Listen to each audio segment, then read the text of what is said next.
Welcome to Content Disrupted, bold takes on brand marketing. I'm your host, Casey Noble, and together we'll explore what it takes to excel in brand marketing at one of the most exciting and disruptive times in industry history. Hey, everybody. Welcome back to Content Disrupted, bold takes on brand marketing. Joining us today is Tricia Nichols, an absolute powerhouse when it comes to marketing innovation. She's steered the marketing strategies behind brands like Gap, Estee Lauder, Pepsi, and most recently as CMO of Belk until last year. Currently, she's advising brands and she wears many other hats as a speaker, angel investor, board advisor, and member of the Women in Retail Leadership Circle. So today we're going to be talking about brand bonding in the modern digital landscape. And welcome to the show, Tricia. We're so excited to get started. Thanks for having me. Super fun already. Thank you. Awesome. So you have had kind of a dream career in marketing, working for the brands that you've worked for and the roles that you've held. Before we dive in, I would love if you could just share with listeners a little background about how you first got into marketing and what led you into your current role. Of course. So I actually started agency side.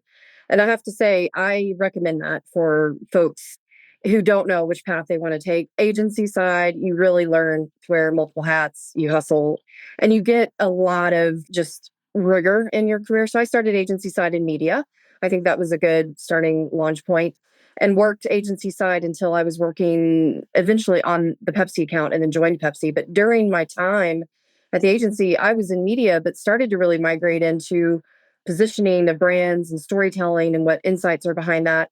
And at one point, our agency had an incubator agency and we launched brands like Match.com. And that was, I'd say, an amazing experience before you walk in and join on the brand side. So highly recommended to start there. And then, as I said, I ran Pepsi Media for a long time, agency side, and then went on to join Pepsi themselves, work for them at their headquarters in New York. And from there, migrated to Gap and Estee Lauder, and then a company that is private equity. It was a pet retailer, sort of like Whole Foods for pets. Really fun, interesting brand. I was CMO there for 4 years. And then most recently, you mentioned Bell. Awesome. So when we talk about the role of marketing, given the range of your experience, and you're obviously familiar with all these different sort of goals and objectives that we put in front of marketing, we hear a lot about building brand awareness. Our focus is lead generation or building customer advocacy.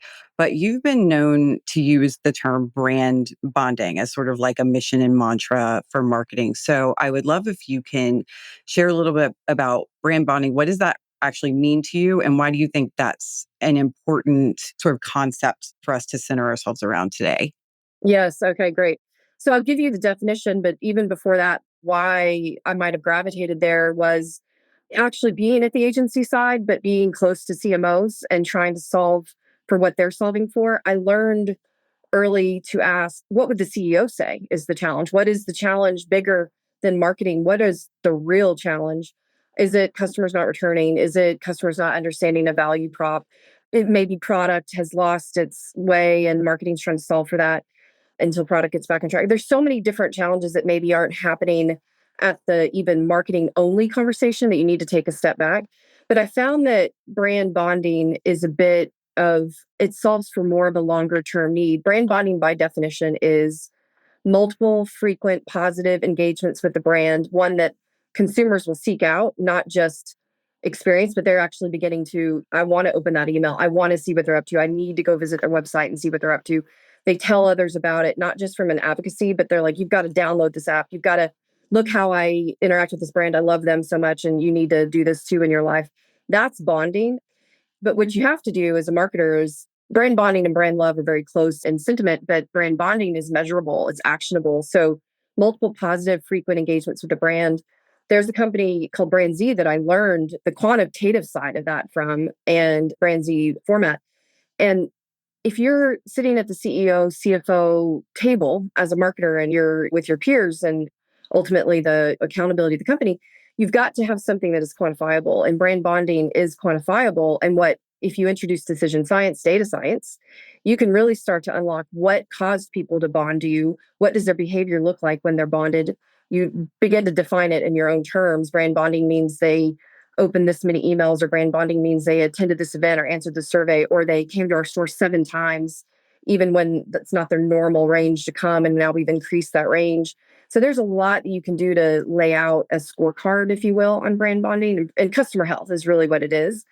But that bonding is that when you've reached that moment where you've met maybe share of wallet commitments that you think would exist, but now you've exceeded. They're coming more often than you would have expected them to. And now they are your best customer, your ideal customer. And you can begin to try to migrate toward that bonding. So it's fascinating. And, I learned it along the way from Gap and then took it into Essay and Independent Pet Partners and just kept going with it. So I'm fascinated. But today I think it is fueled by a really great decision science team, data science team, customer health kind of dashboard. Yeah, I want to get into the data science aspect of this, definitely. First, sort of like higher level question that I have. We talk a lot here about sort of the fragmentation of the digital landscape. So, with the expansion of digital channels, we've got people splitting their time between a lot more platforms online. It's becoming harder and harder to sort of be able to count on reaching our audiences in any one place, like much less capture their attention for an extended period of time. How do you think we need to adapt our marketing strategies to reach and create those sort of bonding experiences with audiences, given those sort of challenges having to do with like that digital fragmentation that's happened in the marketing environment? Yeah, the fragmentation is on one side. And then there's now, unfortunately, we're going cookieless. So even the ability to find that audience or to quantify and attribute that audience is tougher. I do think if you take brand bonding as a whole journey, it is multiple positive frequent engagements, which means that the fragmentation of digital landscape and the paid media landscape is actually working in your favor. Because if you're really looking at what's driving people to bond with you, it's going to be a combination of it's a concert, it's a whole journey. It's not one thing that they did, but you met them on their journey, maybe from an education standpoint. They're coming to maybe Estee Lauder. They don't know a lot about skincare. You've actually educated them on something, and you're not just selling them a product, but now you've told them why you need this, why you need a serum, why you need this regimen. So there's a currency there. So I think that the fragmentation allows you maybe to build this sequential storytelling that lands in sort of repetitive journey, but you're hitting on multiple different things. And eventually you're going to figure out what triggered them to actually stick. And that's when it becomes fun because you can say, it's not the old segmentation of, oh, these are value seekers and these people are looking for this. It's, wow, they really bonded on this educational point, and this is what they wanted to learn from us. Now I think that opens the door for other conversations we can have. So the fragmentation, a challenge when it comes to if you're trying to tie one point of attribution to each individual and you're not looking at the sum of the parts, or you are looking at some of the parts and you're not looking at the whole picture. But when you really break it down to, I need multiple points of interaction, I need multiple points of frequency that open up new doorways, the landscape can be a help, but you've got to have a really good, solid understanding and modernize your marketing attribution models. You've got to think about not just what did they do last week and what happened last week, but what is the future probability that XYZ will happen based on this concert that I've created? And what part of the concert is weaker and what part of the concert is stronger? So I think it can be an enabler. It doesn't have to be a hindrance. But I think the cookieless part of it is going to be the challenge of how you move into the new world with Google and topics and how you move into leaning more on first party data or zero party data, but thinking about maybe your own internal teams and how you can structure to have some scientists, some really help in your tech stack to build into that audiences that you're trying to build. But I think it's going to be some sophistication on the data side, certainly. But I think the fragmentation is great if you land the intent of your channel. Are you looking for TikTok to do the same thing you're looking for Facebook to do? Absolutely not. No. If you are, you're in trouble. If you're comparing those two to each other, you're probably in trouble. You need to lay out the intent. TikTok has got a certain behavior and Facebook has a certain behavior, and they have tails, longer and shorter tails from each other. So the marketer's got to understand that. And then that all boats rise, right? When you're kind of putting it together as a concert and saying, all right, now we're going to really bond because we're going to figure out what's cooking, what's happening, but what got them to that point of bonding. Yeah. And from the storytelling aspect of this and sort of a content planning aspect, this sounds a lot like sort of it dovetails with the micro storytelling strategy that you brought into brands like Estee Lauder that sort of just transformed the way they were marketing and kind of put them at the forefront of especially leveraging like social media marketing and things like that. So can you share a little bit about like micro storytelling? And I'm curious the way you're talking about structuring your narratives, even though you're doing how you're planning content for different platforms and what people are looking for on that platform, but maintaining consistency in terms of your brand narrative overall. How do you approach that structure? In my time at Estee, that is where I'd say really began to formulate the terminology micro storytelling. It was because brands can do a macro story. They often will have one main story and it lives within the customer value proposition. It's very smart. They know what the value prop is. And so they land a macro story. That doesn't always answer all needs for all customers, especially when you're looking to resonate with maybe younger customers or different customers than you've had, or need to re energize the brand because the product is re energized. So, micro storytelling allows you to sort of break it down. So, Estee is a really great example. If you were to say, hey, people will love us because of this one thing or this one part of our value prop, but you're missing out on all the people that might have stumbled to the brand because they were looking for what's the right regimen I should have at night for my skincare? What time of day should I take off my makeup and apply skincare? What matters in this? What should I be buying? And if you can open that doorway, so micro storytelling began as a way of saying, okay, we want the macro story. That's great because there's the credibility of the brand, there's the heritage of the brand, especially a brand like Estee that has a deep founder story and great scientists, great program in terms of how they are bringing products to life and what's behind that. But for certain customers, they may need the ingredient story. They may need the regimen story. They may want to know why a serum and what order do I apply that in. They may want to know how it came to be, right? Like Estee Lauder happened to study sleep for years, and that's how they created Advanced Night Serum. Those doorways are micro stories. Those are telling smaller stories at a level that you can then say, now we've reached them multiple times with multiple stories. We're going to find the one that they really resonated with, the one that probably got them to convert. But essentially, you built a broader story with them. Maybe you actually touched on more points of the value prop than you could normally do in a one shot kind of asset storytelling. And I think the other really interesting thing to that is that fragmentation of the digital landscape. You can build a sequential storytelling. Say the first time they interact with us, we want them to see the credibility of the brand and the maybe something more inspirational. The second time, we're going to really tap into the how to. Third time, the why to. The fourth time, how to get it, where, when, why, and really convert them. And that becomes a really great playbook. Micro storytelling helps you get there. And that means working really closely with the creative team to lean into that sort of thinking. I love that. So you're taking sort of the value prop and it sounds like breaking it into, okay, what are those how, why questions that, so it's like making sure you're answering the right questions for the right stage and then thinking about the channels that you're operating in. And from creative standpoint, how do you tell that how story or answer that why question in a different way on a different platform potentially? Awesome. I love it. I want to get into the data science that you were mentioning. One thing I love is that you've been known as a CMO who spearheads digital innovation, transformation. A lot of the times you're sort of like get brands there first, which is really exciting. And one thing I love is it seems like you, instead of like passing off that sort of role in the decision making when something like data science to an agency or a consultant, you seem to dive in and get to know that discipline firsthand so that you can better help steer the organization. So as someone who has kind of like been hands-on with data science and really understanding what that's all about, can you describe how you see being it applied first and foremost, just at a high level? Like, what is data science to you? How should we be thinking about applying it as brands? Yeah, it is a favorite topic over the past few years. I've really found so much benefit in this world. So, first, yes, it's easy to outsource that kind of thing. Easy to let that sit at an agency, especially easy to let things like marketing and attribution sit at an agency. But what I learned about digital science along the way, and I actually learned from one of the best, his name is Nick Gentek. He was at Independent Pet Partners, now at Bell. I had brought him over. He taught me one really important thing, which is what decision do you want to make with this data? What are you trying to do? Don't just request the data. Don't just ask questions about customer health. What are you trying to solve for?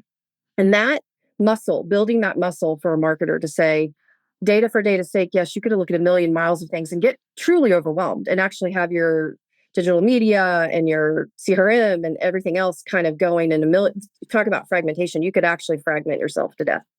But if you want to build a really strong, maybe personalization strategy or a really strong where do we put the first dollar or the next dollar?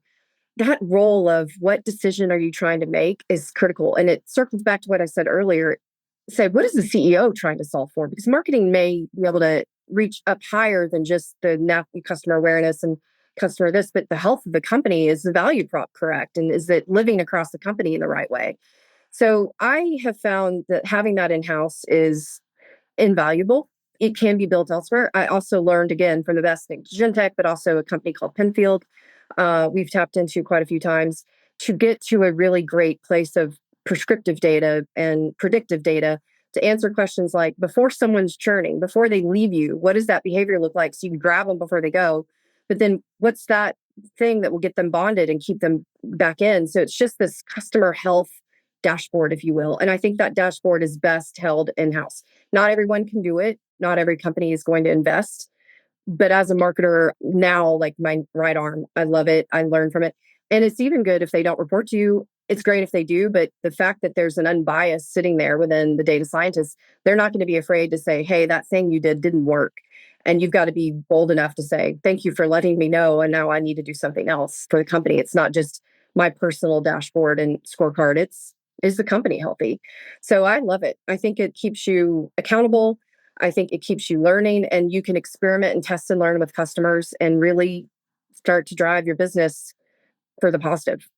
Awesome. And you mentioned previously that importance of data attribution and being able to set up the proper attribution to be able to feed into something like a dashboard, like you're talking about, and make more data driven decisions. So I'm sure you have entangled some hairy data attribution issues in your time. What have you found are some of like the biggest challenges, the biggest takeaways or best practices that you've learned from your experience when it comes to attribution and approaching that? Actually, the probably the biggest thing I've learned in the most recent is sometimes attribution, you need to change what you're looking at or how you're defining success by the audience viewing it. The marketer will want to know what happened last week, but the marketer also really wants to know what will happen next, or they should want to know. For instance, you could say, hey, we may take product X out of the system. And so the marketer's like, oh, okay. But if the data team is asked, we may take product X out of the system, let's see what that, based on sales of the past, what kind of impact would that have? If a marketer is sitting on top of a data science team and knows that the data science team can do some prediction work, we can say, hey, why don't we see what sales would be lost in the future if we remove product X, or if we'd make a change to our support of product X? You don't have to just remove the product, but maybe marketing is deprioritize that. But we say, well, before we deprioritize it, what would the future of that product look like if we model that out? So the reason I give that example, it's not really a marketing attribution example, but it's the difference that can be made if you are understanding your audience and who's asking what and why. Marketing attribution at the CEO and CFO level, they may actually just be interested in short-term sales. What's driving sales today and what will drive sales next week? Where the marketer has to weigh not only the future potential of the plan that I have in place right now, but what are channels doing? Like for those of us back in 2014 that were saying, I think video commerce is going to be a thing. I think video commerce is coming. I think shoppable video will be something that will happen. I was building a model at Gap that was saying, let's tell the model to look favorably at that channel, even though if it just viewed the past, it would say, don't put a lot of money here. It's too little. But we said, override that thinking and tell the model, hey, I want you to think positively about that channel because that's where things are headed. And I need to start laying the groundwork now for next year's budget, which I'm playing with. So I think there's something really interesting in who's asking the question and how you may weigh in the future potential of a channel or the future potential of a customer acquisition impact on your business to whomever's asking. The marketer should want to know all of it. Sometimes the CFO may only want to know last week, last year, last quarter. And you just got to know how to work through that so that you're protecting the future of your company as well as just making sure you're productive every day that goes by. And you mentioned the operational aspect of this a little bit already. So when you're setting up that kind of team and making data science really a part of the ongoing way that the company thinks about decision making, plans ahead, you are a proponent of having that expertise in house. So let's say you've got your data scientist or a data science team, depending on the size of your brand, maybe. And then ideally, that rolls up into marketing. But how are members of the marketing team and members of, say, a data science team collaborating together? What does that frequency look like? What does that team model look like, in your opinion? Yeah. Ideally, I've done it both ways where the data science team reported in, or I've created that customer health team mindset within the company. And I've had it where it was reporting into this CFO. Again, I don't want them to feel biased. I don't want them to feel like they can't be honest with the marketing team about what's working and what isn't, or that it's just a conflict of interest in any way. So I'm actually happy for them not to report in. I'm happy for them to report in because I like the mentoring and I like the access, but I'm happy either way. However, that said, it shouldn't change the interactivity between the marketing team and the data science team because normally your data science team is paired, right? So there's some that may be paired to support marketing, maybe CRM more deeply, maybe some are on paid media more deeply, personalization. And then you may have some team members in data science that are supporting supply chain and supporting the store teams and what's happening at a store geography level and the localization side. So I think the frequency is if you're in personalization deeply for marketing, if you're really in deep and CRM is the biggest tool for that, and your site, you're talking daily. I mean, you're partners, you're working together, you're on projects and work streams where you're learning and then you're applying and you're learning and you're applying. So there should be a nice loop. I mean, maybe it's weekly at the check in kind of level, but there's going to be teams that are off working together for stretches of time. And I think that's great, that workshop model. I invite, even if the team is reporting into marketing, I am one that would invite the company planning team or the store ops team to get into our dashboard, to look at it, to see, to be able to filter and say what's happening in this region or that region by this product, by this customer that is loyalty, not loyalty, to actually open up that data and say, the only thing I would caution you is let's make decisions. Let's use data for decisions, not just data for data's sake and not get overwhelmed with it. But I would invite people to learn what we're learning about our customers and to be customer first. I'm a huge fan, obviously, of that kind of thinking. I think it's customer health at its core, and I think every part of the company should be interested in it. And how have you approached building that tech stack, which I think is such a problem for, obviously, oftentimes you're dealing with like legacy technology. Maybe it doesn't belong in the tech stack anymore if you want to do what you want to do, which is really create like this single dashboard. And everybody wants like that source of truth from a data perspective. You can or not, mention specific vendors that you've worked well with in the past. I don't want you to put you in an awkward position. No worries there. But I wonder if you can talk a little bit about how you've approached building out that tech stack and making those decisions about what to include and how to get the right technology put together. I've seen some processes work if you've got, your IT team is going to be heavily involved in that. You want them to really be looking at how we're agreeing to things and what we're opening ourselves up to or not up to and protection of data and all that good stuff. So there's a distinctive role and partnership there, of course. I think when it comes to the tech stack, what I commonly find is that maybe you're talking with your email team and they're simply saying, well, our platform X is not really geared for personalization of this. And that's what we really want to do. And you're stuck with a piece of technology that doesn't work and you start to add and build and add and build. So I think it's trying to think as long term as possible, look at other companies and see what other companies are doing, even if that's not what you're doing yet.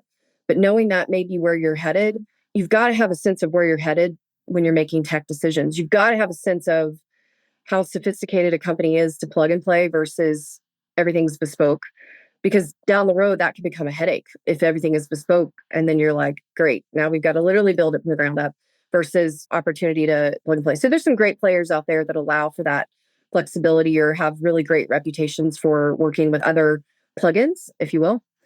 So I think it's hard. It's got to have a little bit of foreshadowing of what you expect your tech stack to do, but you rely on, I have relied, of course, on, our IT partners, our CTO partners, and our data science team gets in the middle of it and helps us look at what we want to achieve and is that traceable, tractable. So it's a great question. I think everybody I've ever encountered has got one vendor that they're like, oh, we added this 2 years ago. It's just not doing what we need to be done. So you got to maybe have a little foreshadowing where you can. Yeah, be able to make the trade-off decisions, what's best for the future.